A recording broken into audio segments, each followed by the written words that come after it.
మొత్తంగా తమను అమితంగా ప్రేమించడమే మోహన్ బాబు చేసిన తప్పు అంటూ కూడా మంచు విష్ణు అయితే ప్రెస్ మీట్ ద్వారా చెప్పుకొచ్చారు. ప్రతి ఇంట్లోనూ ఉండే సమస్యలే, కానీ ఎందుకు దీన్ని సెన్సేషన్ చేస్తున్నారంటూ కూడా ఆయన ప్రెస్ మీట్ చెప్పి మరి మాట్లాడడం జరిగింది. ఇప్పుడున్న ఆస్తికి సంబంధించి ఏదైనా సరే మా నాన్నగారి కష్టార్జితం, దానికి ఆయన హక్కు ఉంటుంది, ఆయన ఏదైనా చేసుకోవచ్చు, మాకు ఎలాంటి హక్కు లేదంటూ కూడా ప్రెస్ మీట్ ద్వారా చెప్పుకొచ్చారు. ఉద్దేశపూర్వకంగా అయితే మోహన్ బాబు ఇలాంటి దాడి చేయలేదు. ఆల్రెడీ ఎవరి మీద అయితే దాడి జరిగిందో ఆ జర్నలిస్టు కుటుంబంతో మేము టచ్లోనే ఉన్నామంటూ కూడా మేము సమస్యను పరిష్కరించుకుంటామని కూడా చెప్పుకొచ్చారు. ఇదే అంశానికి సంబంధించిన పూర్తి సమాచారాన్ని మా ప్రతినిధి క్రాంతి అందిస్తారు. క్రాంతి, చెప్పండి. మంచు విష్ణు కూడా ప్రెస్ మీట్ పెట్టి కొన్ని వ్యాఖ్యలు కూడా చేశారు ఈ విషయానికి సంబంధించి. నైట్ ఎవరి జర్నలిస్ట్ మీద అయితే దాడి జరిగిందో ఆ అంశానికి సంబంధించి ప్రెస్ మీట్ ద్వారా మాట్లాడడం జరిగింది.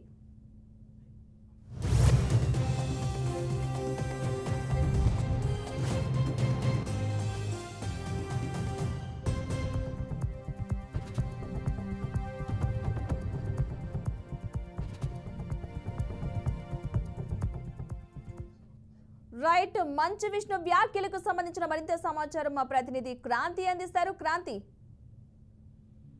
రైట్ పద్మ, ప్రస్తుతం ఏదైతే మంచు విష్ణు చేసిన వ్యాఖ్యలు చూసుకున్నా కూడా ప్రెస్ మీట్ లో, ఎందుకంటే మీడియా అడిగిన ప్రశ్నలు ప్రతి సమాధానానికి కూడా ఎందుకంటే ఆన్సర్ ఇవ్వలేని పరిస్థితిలో ఉన్నాడని కూడా మనకు ఈ రోజు స్పష్టంగా అర్థమవుతుంది. ఎందుకంటే ప్రతి జర్నలిస్ట్ అడిగిన ప్రశ్నకు ప్రతి క్వశ్చన్ ని కూడా ప్రతి ప్రశ్నను తను వెనుకేసుకుంటూ ఉన్నాడు అని కూడా కనిపిస్తుంది. అయితే ఏదైతే మంచు విష్ణు చెప్తున్నాడో మోహన్ బాబు రావడంతో అంటే మనం చూడొచ్చు విజువల్స్ లో కూడా ఏదైతే నమస్కారం పెట్టిన దాన్ని పాజిటివ్ గా చెప్పుకుంటూ వస్తున్నారు. కానీ ఆ తర్వాత దానిపై మీ అభిప్రాయం ఏంది అని ఓ తోటి జర్నలిస్ట్ అడిగిన సమాధానానికి తను ఆ సమాధానం చెప్పుకోలేని పరిస్థితులనే దీనికి ఈ విధంగా విశిష్టరహితంగా లోగో గుంజుకొని అతని తలపై తీవ్రంగా గాయపడినట్టు కూడా మనకు స్పష్టంగా కనిపిస్తుంది.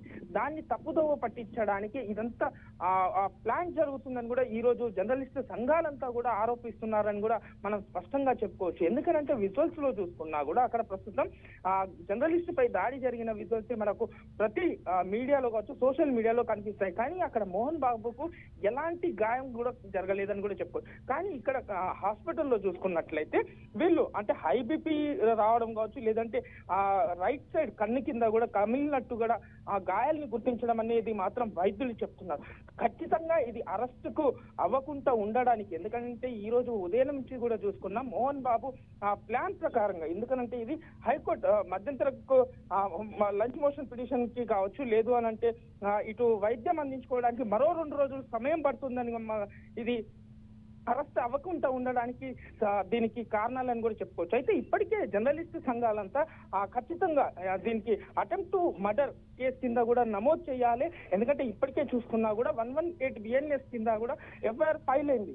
అయితే ఈ రోజు సిపి కూడా, ఎందుకంటే ఇప్పటికే పోలీస్ అధికారులు కూడా దీనిపై సీరియస్ గా వ్యక్తం చేస్తున్నారు. అయితే ఇదే అంశంలో మోహన్ బాబు కావచ్చు, వాళ్ళిద్దరు కుమారులను ఎంక్వైరీకి అయితే పిలవడం జరిగింది. ఇవన్నీ రాకుండా ఉండడానికే మరో ప్లాన్ అని కూడా స్పష్టంగా అర్థమవుతుందని కూడా చెప్పుకోవచ్చు పద్మ.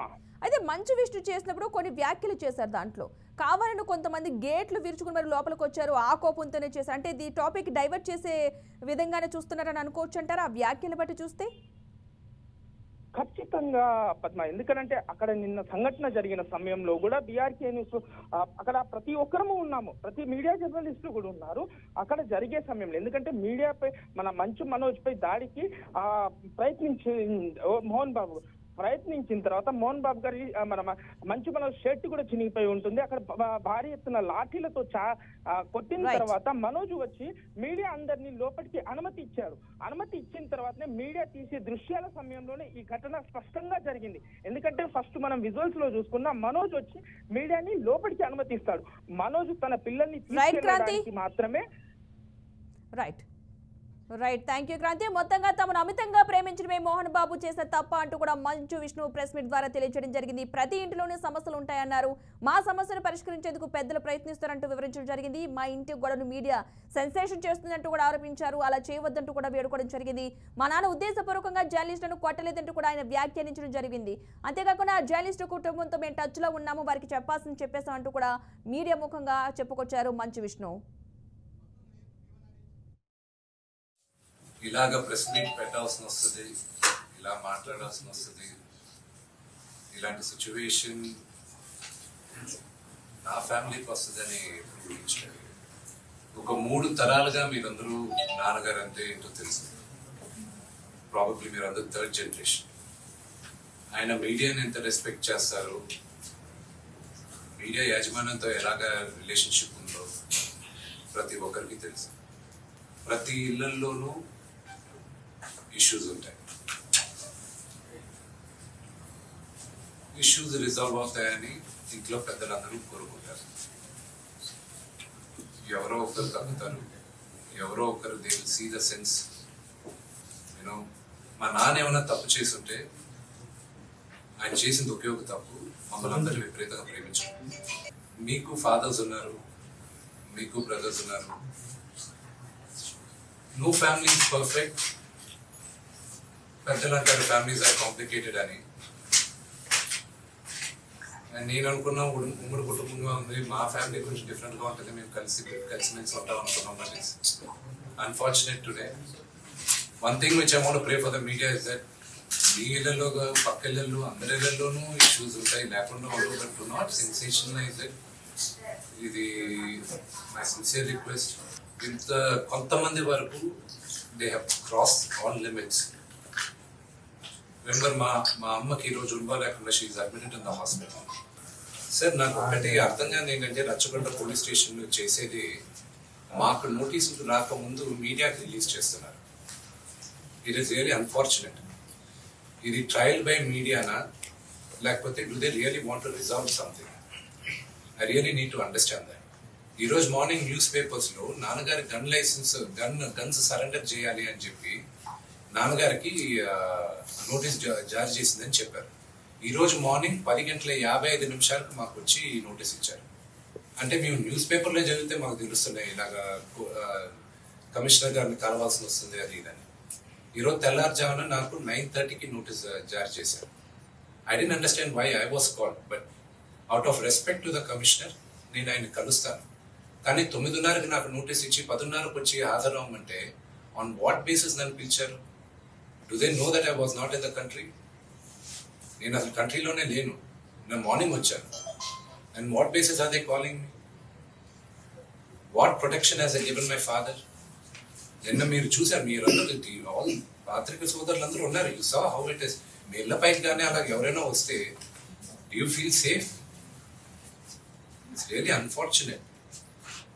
అది ఇంకా respecting the chair of the commissioner వాళ్ళు పిలిచారు కాబట్టి నేను కలుస్తాను. కలవాల్సిన అవసరం నాకు లేదు. As per law I don't have to meet them. Summons ఇచ్చారు రండి అంటే they are wrong because legally I came yesterday morning, but out of respect to the chair, I'll go and talk to them. వివాదానికి గల కారణాలు ఏంటి sir? ప్రేమతో గెలవాల్సింది రచ్చబెట్టుకుంటే ఎవరు గెలవలేరండి. Only things can be won by love. నాన్నగారు ఏంటో, ఆయన మనస్తత్వం ఏంటో ప్రతి ఒక్కరికి తెలుసు. నేను డ్రాయింగ్లు చేసి కథలు రాసుకొని నా ఫ్రెండ్స్ దగ్గర కొంచెం అప్పులు చేసుకొని మేమే పెట్టుబడులు పెట్టుకుంటూ, నా ఫ్రెండ్స్ కూడా పెద్ద కష్టపడి వచ్చిన వాళ్ళండి. వాళ్ళకున్న కొంతలో నాకు పంచుకుంటూ మమ్మల్ని కాపాడుకుంటూ ఒకరినొకరు కాపాడుకుంటూ నిలబడి ఈ రోజు మనీని నిలదొక్కున్నాం అండి. నేను నా భార్య తను కష్టపడుతుంది. ఇప్పుడు కాశ్మీర్ నుంచి కన్యాకుమారి వరకు ఓన్లీ తను నేను ఇంకొక 3-4 కలిసి దీన్ని ఇంత దూరం తీసుకొచ్చామండి. ఈ రోజు నేను మళ్ళీ సినిమాలకు వచ్చేసాను. అందుకే ఈ రోజు నేను నిలబడిపోతే ఇది నా పిల్లలకి చెప్పేది కరెక్ట్ కాదు, ఎవరికి కరెక్ట్ కాదు. ఇన్నాళ్ళు గమ్మునున్నాను ఓకే, కానీ వాళ్ళ నాన్న ఆస్తుల కోసం కొట్లాడుతున్నాడా, మంచి కోసం నిలబడుతున్నాడా అనేది ఈ రోజు మీకు సాయంత్రం వచ్చిన ప్రూఫ్స్ అన్ని వదులుతాను. కాల్చే వినయ్కి మా అన్నకి సాయంత్రం ఎవరు ప్రభావితం చేస్తే అలా మారుతున్నారు సార్? మోహన్ బాబు గారు ఎవరు ప్రభావితం చేస్తారు సార్? ఇప్పుడు సిపి ఆఫీస్కి వెళ్తున్నారా? సిపి ఆఫీస్కి వెళ్తున్నారా? సార్ సిపి ఆఫీస్కి వెళ్తున్నారా చెప్పండి. అవునండి, నన్ను హాజరుపరచమన్నారు. 10